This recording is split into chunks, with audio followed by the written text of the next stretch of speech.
നമസ്കാരം മാഷെ. നമസ്കാരം. പക്ഷേ ഇറാനിൽ പുതിയ പ്രതിസന്ധി വീണ്ടും ഉരുണ്ടുകൂടുകയാണ്.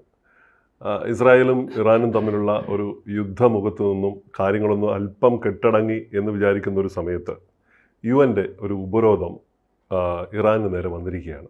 ഇറാൻ്റെ ആയുധ വ്യാപാരം, അതുപോലെ തന്നെ ആണവ പരീക്ഷണങ്ങൾ, അത്തരം കാര്യങ്ങളൊക്കെ നിരോധിച്ചുകൊണ്ടാണ്. മുമ്പും നിരോധനം ഉണ്ടായിരുന്നു. അപ്പോൾ അതിനെ പറയുന്നത് സ്നാപ്പ് ബാക്ക് മെക്കാനിസം എന്നാണ് അവരതിനെ വിളിക്കുന്നത്, UN സെക്യൂരിറ്റി കൗൺസിൽ വിളിക്കുന്നത്. അപ്പോൾ ഇറാൻ ഇത് എങ്ങനെ കാണുന്നു? ഇറാനെ പോലൊരു രാജ്യത്തിന് ഇത് അവർ അനുസരിക്കുമോ? വീണ്ടും ഇത് എങ്ങോട്ടാണ് പോകുന്നത് എന്നൊരു ആശങ്ക ഉരുണ്ടുകൂടുന്നുണ്ട്.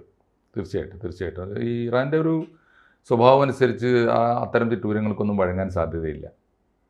അത് ഈ മരണം വരെ പൊരുതിയാൽ പോലും അങ്ങനെയുള്ള അതിൻ്റെ ഒരു സ്വഭാവം അതാണല്ലോ. ഇറാൻ റവല്യൂഷൻ തൊട്ടുള്ള ഇറാൻ ഭരണകൂടത്തിൻ്റെയും ഇറാൻ ജനതയുടെയും ഒരു പൊതു സ്വഭാവം അതാണ്.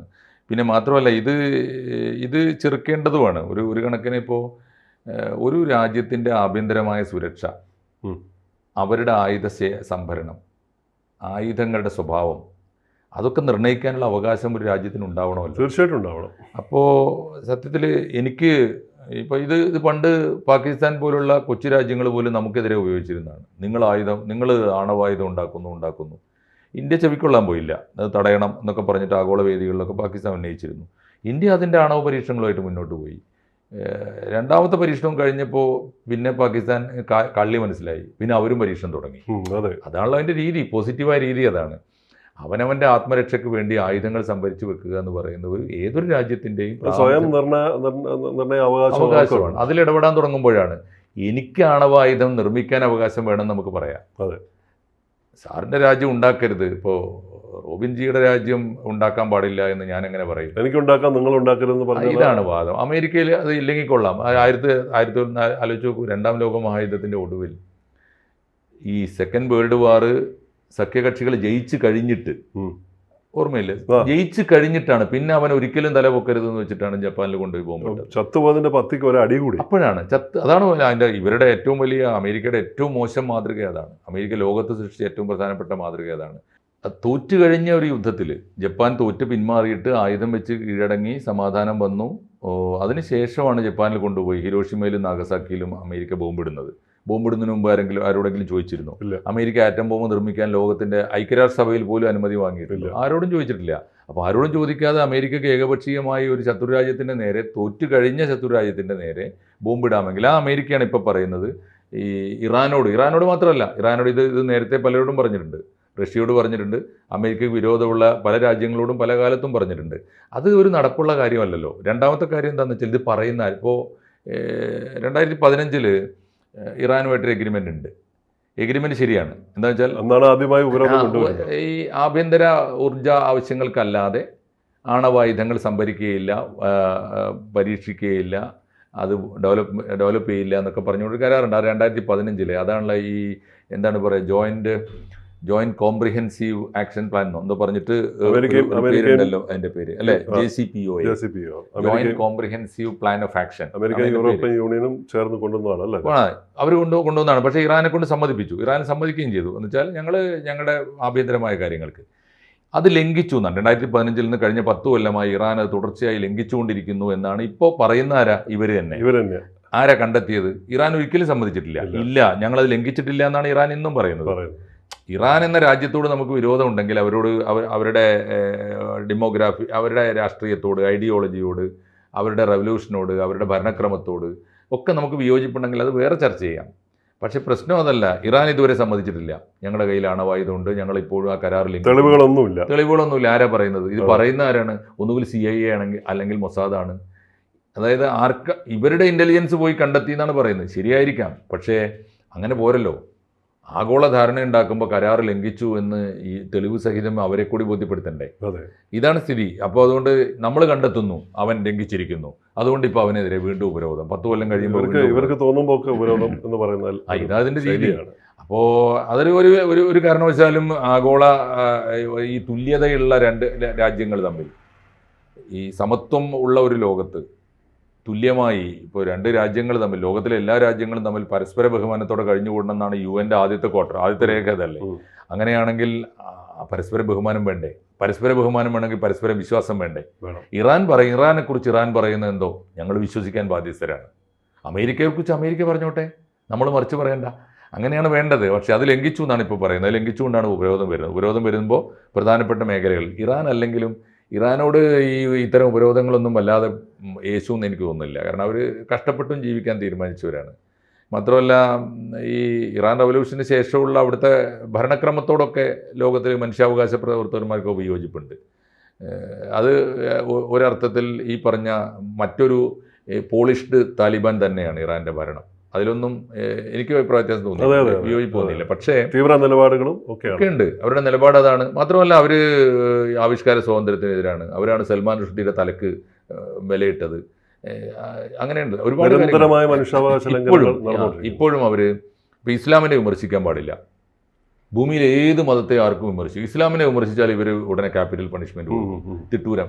അതൊക്കെ ഒരു കാരണവശാലും ഒരു ആധുനിക യുഗത്തിലെ ലോകത്തിന് ചേർന്ന ഒരു ഭരണക്രമം അല്ലെങ്കിൽ ഒരു നിലപാടേ അല്ല. അതൊക്കെ നമുക്ക് പറയാം. പക്ഷേ ആ രാജ്യത്തിൻ്റെ സുരക്ഷയ്ക്ക് ആവശ്യം വരുമ്പോൾ ഉപയോഗിക്കാൻ ആയുധങ്ങൾ എന്തും ഉണ്ടാക്കണം. കെമിക്കൽ വെപ്പൺ വേണോ അല്ലെങ്കിൽ ഈ പറഞ്ഞ അറ്റോമിക് വെപ്പൺ വേണോ എന്ന് തീരുമാനിക്കേണ്ടത് ആ രാജ്യമല്ലേ. അതിനുള്ള സ്വാതന്ത്ര്യം കൊടുക്കണം. അതാണ് ഇപ്പോൾ വന്ന പ്രശ്നം. ഈ ഉപരോധം വന്നു. ഇപ്പോൾ കൊണ്ടുവന്നിരിക്കുന്ന ഉപരോധം ഇതാണ്. അതായത് JCPOA പഴയ കരാറിൽ തന്നെ 2015 കരാറിൽ തന്നെ ഇങ്ങനെ ഒരു വാക്കുണ്ട്.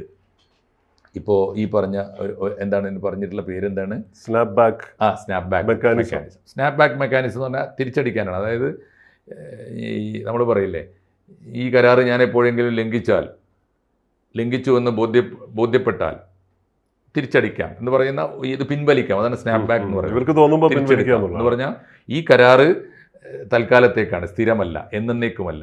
ഏത് സമയത്തും ഇത് ലംഘിക്കപ്പെട്ടാൽ തിരിച്ചെടുക്കാം. ആ സ്നാപ്പ് ബാക്ക് പൊസിഷനാണ്, മെക്കാനിസമാണ് ഇപ്പോൾ പ്രയോഗിക്കുന്നത്. 10 കൊല്ലമായിട്ട് ഇവരിങ്ങനെ നിരീക്ഷിക്കുകയായിരുന്നു. അപ്പോൾ ഇതുവരെ ഇറാൻ അത് പാലിച്ചിട്ടില്ല. അതുകൊണ്ട് ഉപരോധം വീണ്ടും 2015 മുമ്പ് ഉപരോധം ഉണ്ടായിരുന്നതാണ്. അപ്പോൾ ആ ഉപരോധം അനുസരിച്ച് വലിയ അപകടം ഉണ്ടാക്കും. എന്ന് വെച്ചാൽ ഇറാൻ എണ്ണ വാങ്ങാനോ വിൽക്കാനോ പാടില്ല. എണ്ണ കയറ്റുമതി ചെയ്യാനോ ഇറക്കുമതി ചെയ്യാനോ പാടില്ല. അത് തന്നെ ഇറാൻ്റെ നട്ടലൊടിക്കും. കാരണം ഇറാൻ്റെ ഏറ്റവും വലിയ സമ്പത്ത് എണ്ണയാണ്.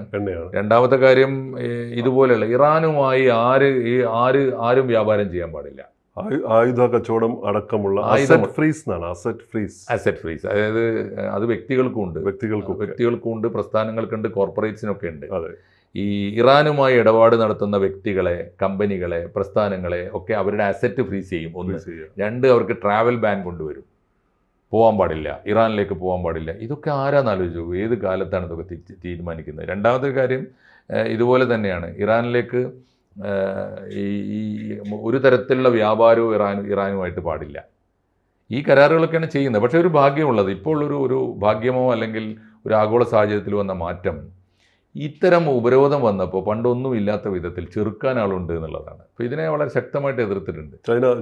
ചൈനയും റഷ്യയും എതിർത്തിട്ടുണ്ട്. തീർച്ചയായിട്ടും ഇന്ത്യയും എതിർക്കേണ്ടി വരും. കാരണം അത് നമ്മുടെ നിലപാട് എടുക്കുമായിരിക്കും. നമ്മൾ അവരുടെ ഒരു വലിയ വ്യാപാര പങ്കാളികളാണ്. ഇറാന് ആലോചിച്ച് നോക്കൂ, ഇറാനോട് ഇപ്പോൾ പ്രത്യയശാസ്ത്രപരമായി എന്തെങ്കിലും ബന്ധം ഉണ്ടായിട്ടാണോ? ആഗോള പരസ്പര ബഹുമാനമല്ലേ. അവരുടെ ഭരണക്രമം തീരുമാനിക്കേണ്ടത് അവരുടെ നിയോഗമാണ്. അവർ ചെയ്തു കൊള്ളട്ടെ, ഗുണവും ദോഷവും അവർ അനുഭവിച്ചു കൊള്ളട്ടെ.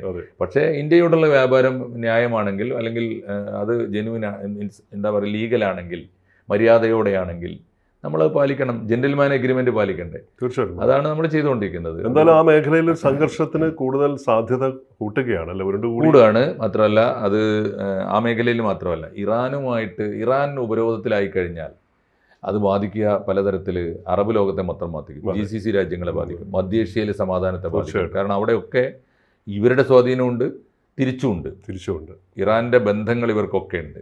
അപ്പോൾ വേണമെങ്കിൽ ഇതിലിപ്പോൾ ഏതെല്ലാം പ്രശ്നം, അറബ് ലോകവും ഇവരും തമ്മിൽ എത്നിക് ഇഷ്യൂസ് ഉണ്ട്. എന്ന് വെച്ചാൽ ഷിയ സുന്നി വംശീയമായ ഇഷ്യൂസ് ഉണ്ട്. അതൊക്കെ പരിഹരിച്ചിട്ട് സമാധാനത്തോടെ പോകണമെന്നല്ലാതെ നിങ്ങൾ ആയുധം ഉണ്ടാക്കരുത്, നിങ്ങൾ ഇന്ന ബോംബ് പാടില്ല, ബാലിസ്റ്റിക് മിസൈൽ, അതൊക്കെ ഉണ്ട് കരാർ.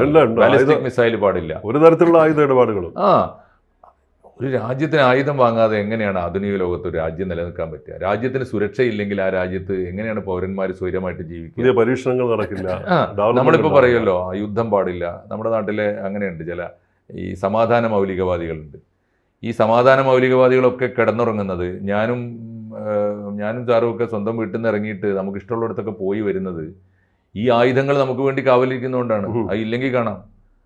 ആണല്ലോ നമ്മളപ്പോൾ ഈ മാതിരി പൈങ്കിളിത്തരം പറയും നമ്മൾ. അല്ല, എനിക്ക് തോന്നുന്നത് ഈ യുദ്ധവും സമാധാനവും ഒരുമിച്ച് വിൽക്കുന്നവരാണ് ഇതിന്റെ പുറകിൽ പ്രവർത്തിക്കുന്നത്. അതാണ് ആ വിൽപ്പന, ചെറിയ വിൽപ്പനയല്ല സർ, അതിഭീകരമാണ്.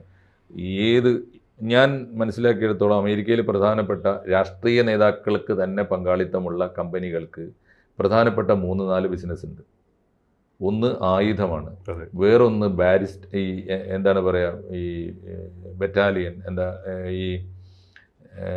ഈ സൈന്യത്തെ തന്നെ റിക്രൂട്ട് ചെയ്ത് പ്രൈവറ്റ് സേന, സ്വകാര്യ സേനയുടെ റിക്രൂട്ട്മെൻറ്റ്. അപ്പോൾ അതുണ്ട്. അതെന്ന് പറഞ്ഞാൽ സ്വകാര്യ സേനയെ യുദ്ധം ചെയ്യാൻ ആയുധങ്ങൾ കൊടുക്കുന്നതും വാങ്ങുന്നതും ഇവരാണ്. സ്വകാര്യ സേനയെ അയച്ചു കൊടുക്കുന്നത് ഇവരാണ്. യുദ്ധം നടത്തുന്നതിൻ്റെ ആവശ്യമുള്ള മുഴുവൻ എനർജിയും ക്യാമ്പും ബേസ്മെൻറ്റും ഒക്കെ ഒരുക്കുന്നത് ഇവരാണ്. അവസാനമായി യുദ്ധം നടത്തിയിട്ട് തകർത്ത് കളഞ്ഞ റീഹാബിലിറ്റേഷൻ, പുനർനിർമ്മിക്കുന്നത് ഇവരാണ്. ആലോചിച്ച് നോക്കൂ, നിർമ്മിക്കുന്നത് ഭവാൻ, നശിപ്പിക്കുന്നത് ശേഷമുള്ള ബിസിനസ് ഭീകരമാണ്. പുനർനിർമ്മാണത്തിനാണ് ഇവർക്ക് വലിയ കരാർ. അഫ്ഗാനിസ്ഥാനിൽ പോകുന്നത് എപ്പോഴാണെന്നറിയോ? അവർ തന്നെ തകർത്ത് വെച്ചത് മുഴുവൻ പുനർനിർമ്മിക്കാനുള്ള കരാർ അവർക്ക്. അത് തന്നെ അതിന്റെ ഗുണം എന്താണെന്നറിയോ സാർ? ഈ 4 വഴിക്കും പണം വരുന്ന ഒരേ പെട്ടിയിലേക്കാണ്.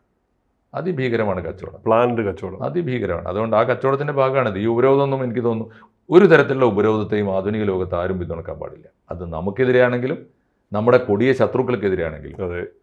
നമ്മൾ പറഞ്ഞിട്ടില്ലല്ലോ, പാകിസ്ഥാൻ ആണവായുധം നിർമ്മിച്ചു. ഇന്ത്യൻ പ്രധാനമന്ത്രി വാജ്പേയി അവിടെ സന്ദർശിച്ചിട്ട് പോയി പറഞ്ഞത് ആയുധങ്ങളൊക്കെ നല്ലതാണ്, എല്ലാതരം ആയുധങ്ങളും, ആണവശക്തിയും നല്ലതാണ്. എന്തിന്? നമ്മുടെ ആത്മവിശ്വാസത്തിനാണ്. സഹോദരങ്ങളായി കഴിയുന്ന രാജ്യങ്ങൾ തമ്മിൽ അനാവശ്യമായി വഴക്കുണ്ടാക്കാനല്ല കേട്ടോ അത് എന്ന് ഓർമ്മിപ്പിച്ചു പോന്നു. പക്ഷെ അവർ കേട്ടില്ല. അവർ തിരിച്ചു വന്ന് ആക്രമിക്കാൻ തുടങ്ങി. അത് ഞാൻ പറയുന്നത്. എന്തായാലും ഇറാൻ ഇത് ചെവിക്കൊള്ളും തോന്നുന്നില്ല. ഇറാൻ കേൾക്കാൻ പോകുന്നില്ല. മാത്രമല്ല ഇറാൻ അത് കേൾക്കേണ്ടതില്ല എന്ന നിലപാട് തന്നെയാണ് റഷ്യയും ചൈനയും ഇന്ത്യയും ഒക്കെ എടുക്കാൻ പോകുന്നത്. അതുകൊണ്ട് ഈ മാതിരി ഉപരോധങ്ങളുടെ തിട്ടൂരം ഉണ്ടല്ലോ, ഈ പുതിയ കാലത്ത് ഈ താരിഫ് കൊണ്ട് യുദ്ധം ചെയ്യുന്ന കാലത്ത് ഉപരോധം കൊണ്ട് ഇനിയുള്ള പഴയ ആയുധങ്ങളൊക്കെ തേഞ്ഞു പോയിട്ടുണ്ടെന്ന് അവർക്ക് മനസ്സിലാക്കാൻ നല്ലതാണ്. ഏത് തമ്പുരാൻ അങ്കിൾ സാമിനും അത് മനസ്സിലാക്കാൻ നല്ലതാണ്. തീർച്ചയായിട്ടും. കൂടുതൽ വാർത്തകളും വിശേഷങ്ങളും നിങ്ങളിലേക്ക് എത്താൻ ABC മലയാളം സബ്സ്ക്രൈബ് ചെയ്യുക, ബെൽ ബട്ടണും അമർത്തുക.